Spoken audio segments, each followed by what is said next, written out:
আসসালামু আলাইকুম বন্ধুরা, আশা করি আপনারা সকলেই ভালো আছেন।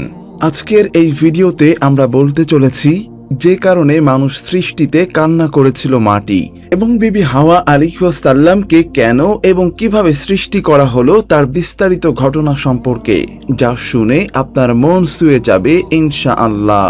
মহান আল্লাহ তাআলার প্রতিটি কাজের উদ্দেশ্য আছে।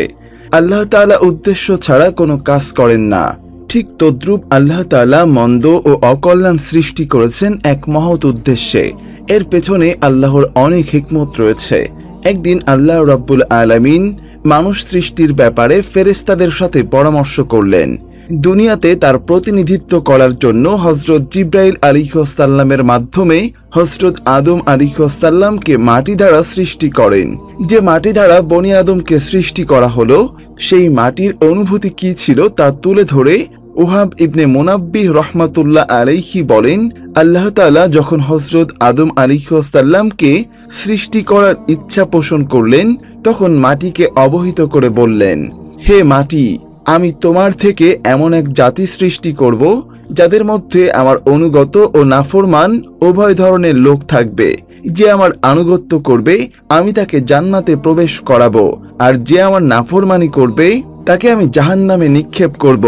তখন মাটি বলল, হে আল্লাহ, আপনি আমার দ্বারা এমন জাতি সৃষ্টি করবেন যারা জাহান্নামের আগুনে জ্বলবে।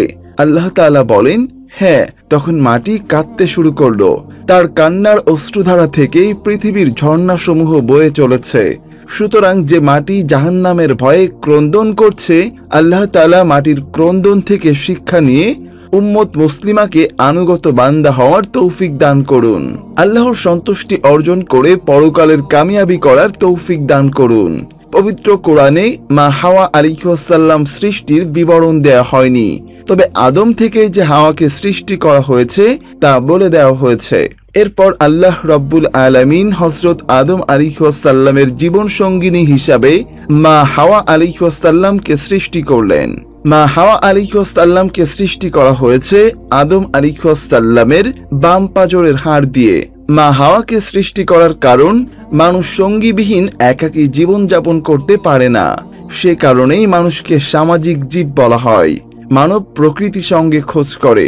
এজন্য আল্লাহ তাআলা আদম আলাইহিস সালামের জন্য মা হাওয়া আলাইহিস সালামকে সৃষ্টি করেন, যাতে তিনি তার কাছে মানসিক প্রশান্তি লাভ করেন। তিনি তাকে একা রাখেননি, তিনি তাকে ইরশাদ করলেন, তিনি সেই সত্তা।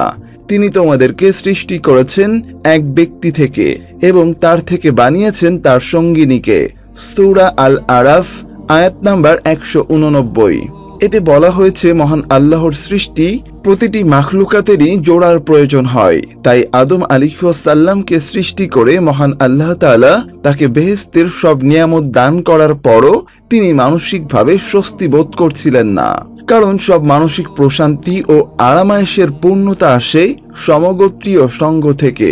সে কারণেই মহান আল্লাহ তাআলা হযরত আদম আলাইহিস সালামের বাম পাঁজরের হাড় থেকে বিবি হাওয়া আলাইহিস সালামকে সৃষ্টি করেন।